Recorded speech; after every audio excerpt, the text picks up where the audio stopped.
So my husband has been wanting chickens for I don't even know how long at this point. He's really been wanting to create this little homestead for us, and one of the things he really wanted for us was to have our own chickens and eventually have our own fresh eggs. So of course, one day we decided to go to Tractor Supply and actually look at some chickens, and let me tell you, I was not prepared for how tiny they were. Like, look at these little babies. They were so small, and honestly, I think that's what made it even more exciting because we were literally starting from the beginning. We ended up picking out a few, and I think we were both just standing there like, okay, we really have chickens now.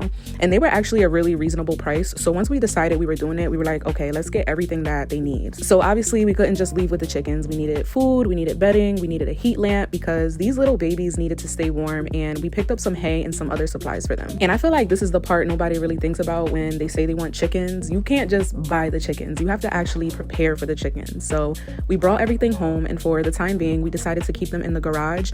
We had this old doll crate that we weren't really using anymore, so we repurposed that and turned it into their little temporary home. And honestly, it worked out pretty well. They had their food, their water, their heat lamp, their bedding. They were good. And I swear, they were the cutest little things. We would literally just stand there watching them. And because they were so small, it was crazy knowing that one day these tiny little fluff balls were going to be full-grown chickens running around outside. At this point, we were just excited to watch them grow and eventually get to the part where they actually start giving us eggs, because that is definitely one of the main reasons we wanted them in the first place. Fresh eggs from our own backyard. Yeah, I'm here for that. And I think that's what makes this whole thing so exciting for us. It's really the beginning of something we've talked about doing for a while, having a little more of a homestead, growing things, raising things, and just becoming a little more self-sufficient.